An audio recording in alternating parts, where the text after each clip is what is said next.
The Presidency by Jannett, Martinez, Aurora Valencia, and Jonathan Rano. So who can become President of the United States? Qualifications for presidency are discussed in Article 2 of the Constitution, which basically describes that an individual must, 1, be a natural-born citizen of the United States, 2, age of at least 35 years, 3, reside as a permanent resident of the United States for at least 14 years. To elaborate qualifications for presidency, a natural-born citizen must fully understand the country and its origins according to the framers of the Constitution. Framers also felt that unless an individual has reached a certain age, 35, it would be unlikely that the individual has enough experience to govern a nation. In order to face certain problems as domestic or foreign issues as president, one must attain knowledge of its nation's history. According to the framers of the Constitution, 14 years was an adequate time span to comprehension of its nation's history. So what type of roles does the president abide once affiliated as President of the United States?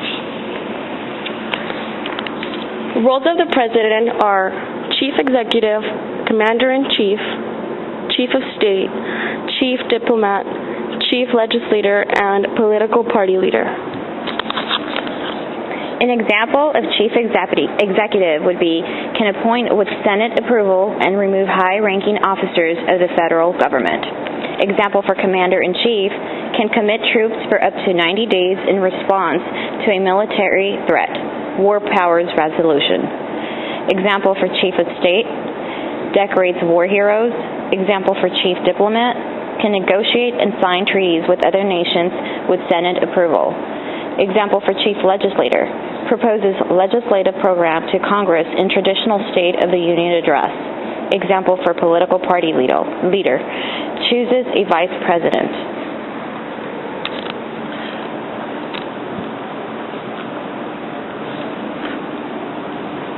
Other presidential constitutional powers a president must perform are to serve as Commander-in-Chief in armed forces and the state militias, to appoint with the Senate's consent heads of executive departments, ambassadors, justice of the Supreme Court, and other top officials, to grant pardons except in cases of impeachment.